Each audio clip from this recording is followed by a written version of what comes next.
Saudara yang dikasihi oleh Tuhan kita Yesus Kristus, saya kira kita semua memiliki pengalaman yang berbeda-beda ketika kita menghadapi beragam persoalan. Ada orang menghadapinya dengan cara melarikan diri dari masalah itu. Salah satu yang diambil untuk melarikan diri itu adalah mengambil minuman keras, lalu menikmatinya sehingga dirasa semua persoalan sudah hilang. Padahal kenyataannya tidak selalu demikian. Saya sendiri teringat pada masa lalu saat mengambil keputusan yang sangat berat. Waktu itu saya sedang menempuh studi saya di Bandung untuk menyelesaikan tingkat S1 setelah menyelesaikan sarjana muda. Saya harus belajar, saya harus mengajar. Itu sebabnya pada waktu itu dari kampus Setiabudi, saya mengajar ke arah Lembang. Di sana ada sekolah menengah pertanian atas. Saya mengajar ilmu kimia kepada siswa-siswa di sana. Ya, untuk menambah sedikit penghasilan. Di samping sudah ada beasiswa dari Pedanka pada waktu itu. Betapa sulitnya kehidupan pada waktu itu terasa berat rasanya, hampir putus asa. Tetapi melalui kegiatan-kegiatan pembinaan kerohanian yang ada di kampus, saya selalu diingatkan untuk membaca firman Tuhan. Dan pada waktu itu salah satu perikop yang menarik perhatian saya adalah Mazmur 121, yaitu Mazmur Peziarahan, yang judulnya disebut Nyanyian Ziarah. Berkata, aku melayangkan mataku ke gunung-gunung, dari manakah akan datang pertolonganku? Lalu dijawab oleh pemazmur ini, pertolonganku ialah dari Tuhan yang menjadikan langit dan bumi. Pada waktu itu setiap kali, ya 2 kali seminggu lah, dari arah kampus Setiabudi yaitu Terminal Ledeng ke arah Lembang. Dan tentu melintasi,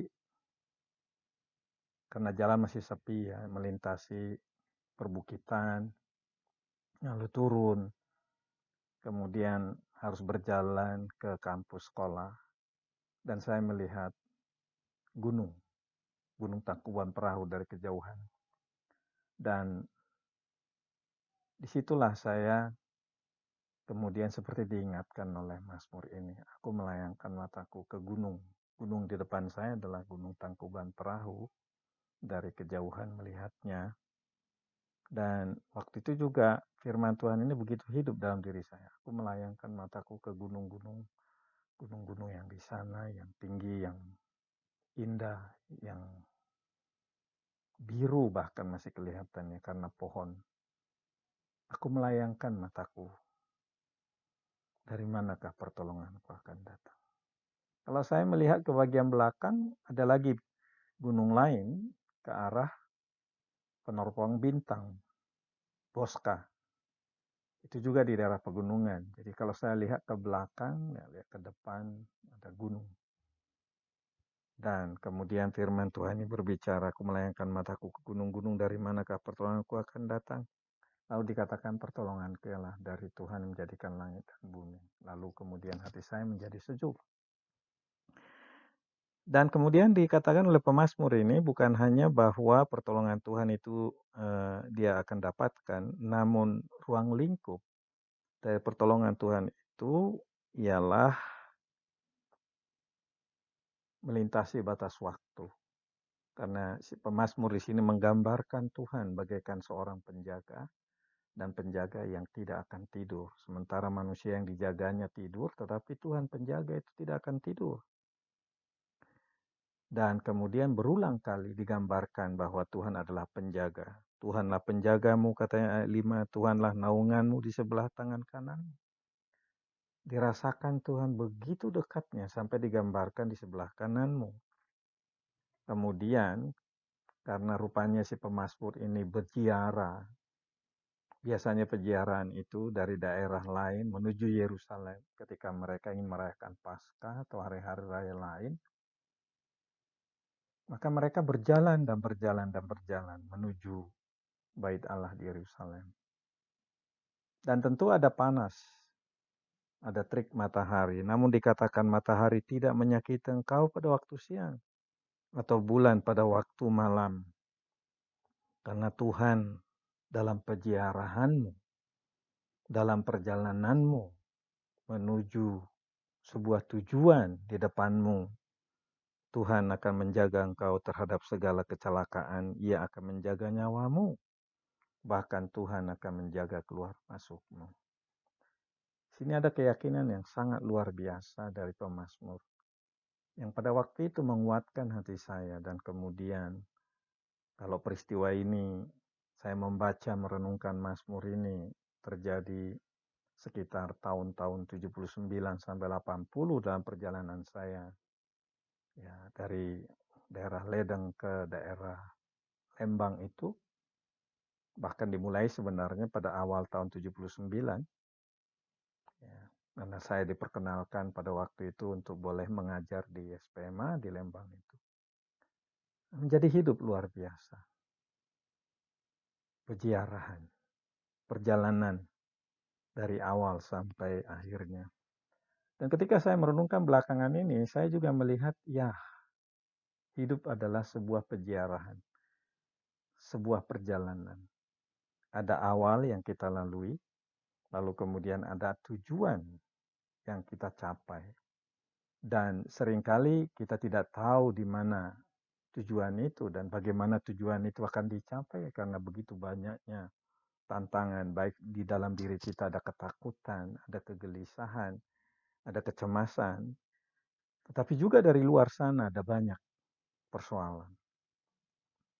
Seperti saya dalam peziarahan kehidupan saya, ada kesulitan finansial, ada kesulitan penyesuaian dengan budaya pada waktu itu, masyarakat pada waktu itu. Ada juga kesulitan, tantangan-tantangan dalam pergumulan iman. Tetapi dalam perjalanan itu saya lihat luar biasa. Seperti dikatakan pemazmur, pertolonganku ialah dari Tuhan yang menjadikan langit dan bumi, dan benar. Saya melihat di sini adalah ketika orang mengandalkan Tuhan, memandang kepada Tuhan, bukan lagi memandang pada gunung, bukan lagi memandang pada orang lain, dan fokus kepada Tuhan. Di sini digambarkan Tuhan berkenan menjadi protektor, penjaga, pengiring, penolong, sampai ke arah perjalanan itu. Itu sebabnya dikatakan dalam Amsal juga pasal 3, 5, 6, 7, percayalah pada Tuhan dengan segenap hatimu. Janganlah bersandar pada pengertianmu sendiri. Akuilah dalam segala laku, maka akan meluruskan jalan. Nah, saya melihat ini digenapi juga di dalam perjanjian baru. Jaminan diberikan oleh Tuhan Yesus kepada mereka yang datang kepada Dia. Di dalam pasal 6 dia katakan, akulah roti hidup. Barang siapa percaya kepadaku, ya, dia tidak akan lapar lagi, tidak akan haus lagi. Akulah roti hidup, barang siapa datang kepadaku, ia tidak akan lapar lagi. Dan barang siapa percaya padaku, ia tidak akan haus lagi. Bukan hanya bahwa Tuhan menyediakan apa yang kita butuhkan, tetapi juga bahwa dikatakan di dalam ayat yang ke-37. Semua yang diberikan Bapa kepadaku akan datang kepadaku, dan barang siapa datang kepadaku tidak akan kubuang. Digambarkan di situ Tuhan menjadi pelindung, menjadi protektor, menjadi penjaga, tidak akan kubuang, tidak akan disia-siakan. Begitu orang menaruh percaya kepada Tuhan Yesus sebagai juru selamat, tidak akan terbuang, tetapi akan terlindungi. Dan ini sudah dirasakan di dalam pasal 3, peziarahan siapa? Nikodemus, seorang tokoh agama yang rajin beribadah, tetapi barangkali dalam dirinya merasa ada sesuatu yang tidak pas. Walaupun dia giat beragama, tetapi dia tidak yakin akan masuk ke dalam kehidupan kekal. Dia tidak yakin bisa melihat kerajaan surga. Karena itulah rupanya ketika Tuhan Yesus datang berkhotbah di bait Allah, lalu kemudian Nikodemus terpesona, lalu dia datang mengunjungi Tuhan Yesus pada waktu malam. Dan kemudian Tuhan Yesus berkata kepadanya, jikalau Bapa tidak dilahirkan kembali, dilahirkan dari air dan roh, Bapa tidak akan masuk ke dalam kerajaan Allah.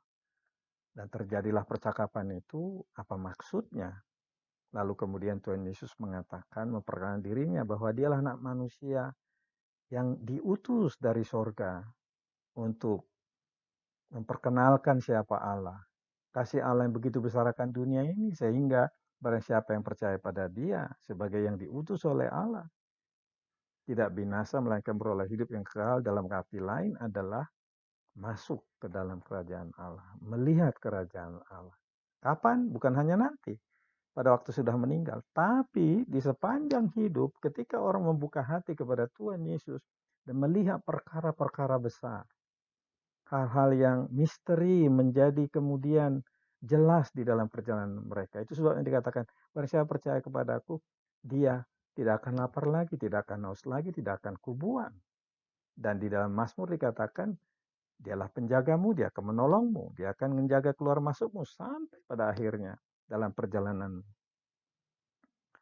Yang kedua kita lihat adalah di dalam Yohanes pasal 4, bagaimana seorang perempuan Samaria dalam peziarahan hidupnya mencari sesuatu yang lebih baik. Pernikahan pertama gagal, dan juga pernikahan kedua gagal juga, pernikahan ketiga gagal juga, pernikahan keempat gagal juga, pernikahan kelima gagal juga. Sampai akhirnya ada seorang pria yang mau hidup dengan dia, tetapi barangkali dia belum mau juga untuk menikah. Tetapi dalam percakapan dengan Yesus di sumur Yakub, hal itu menjadi kenyataan. Lalu kemudian Tuhan Yesus menawarkan sesuatu yang penting dalam hidupnya, yaitu air hidup. Kalau kamu membuka diri kepada Mesias, percaya pada dia, air hidup itu akan ada mengalir dari dalam hidupmu. Dan kemudian dalam percakapan itu perempuan itu bertanya, siapakah dia? Lalu Tuhan Yesus mengatakan, akulah dia. Dan kemudian perempuan itu pergi mengajak orang sekampungnya. Dan bahkan 2 hari Yesus di kampung Samaria di Sikar menyingkapkan rahasia Tuhan pencipta langit dan bumi dalam Yesus Kristus datang memberikan air hidup. Itulah pertolongan diberikan. Kita semua dalam peziarahan ini, dalam perjalanan dari masa kecil sampai masa dewasa atau sampai masa tua, sebuah peziarahan. Dengan siapa kita berjalan peziarahan? Kepada siapa kita minta tolong? Kepada orang lain, kepada budaya, kepada tradisi. Semua terbatas, apalagi pada masa pandemi COVID ini, semua rasanya terbatas. Pada masa pandemi ini, sepertinya Tuhan sedang berbicara marahkan orang. Ada satu penolong, penjaga yang setia. Tuhan pencipta langit dan bumi, yang menyatakan dirinya dalam Yesus Kristus. Karena itu, saya sudah menaruh percaya saja kepada dia. Saya ingat itu sejak tahun 76, semester kedua, sampai sekarang. Dan saya percaya kalau saudara juga mempercayakan hidup kepada dia dalam peziarahan ini, pertolongan itu akan saudara rasakan. Karena Tuhan Yesus yang berjanji, Tuhan Yesus yang setia. Tuhan berkati saudara. Amin.